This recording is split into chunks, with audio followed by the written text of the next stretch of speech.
النهارده بقى يا جماعه هنعمل شويه عيش بلدي. هنعجن كده الدقيق زي ما انتوا شايفين بالخميره، وهنعمل معاهم كمان شويه كفته.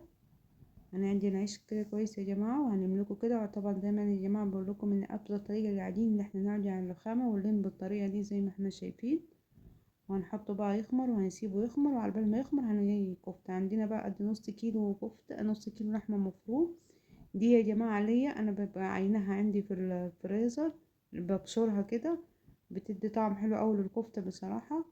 ده بصل يا جماعة برضو بصفيه من المية. البصل طبعا خلطته الأول في الكبة وبعدين بصفيه بالمية زي ما انتوا شايفين كده. وهنزل بقى باللحمة والبصل بعد ما صفيته. واللي يا جماعة اللي أنا بشرتها يعني هي دهن يعني يا جماعة.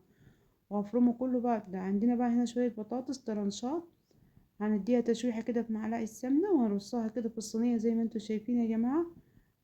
وبعدين هنجيب بقى اي ما عندك اي حاجة بقى زي كده مقبار، اي حاجة بقى هنصبع عليها الكفتة. عندك اي سيخ بقى هنصبع عليه الكفتة بالطريقة دي.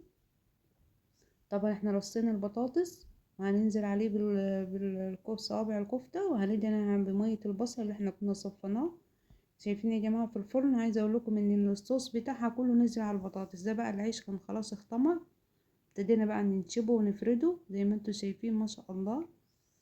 اللهم صل على سيدنا محمد. والله يا جماعه كان عايزه اقول لكم ان العيش بالكفته كان طعمه حلو قوي، وعملنا جنبيهم شويه رز زي ما انتوا شايفين بقى، يعني شويه عيش بلدي كده.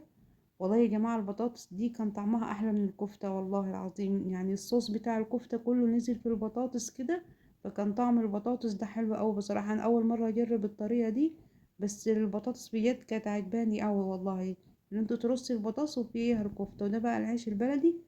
والله يا جماعه جربوا بس الوصفه دي وان شاء الله تعجبكم.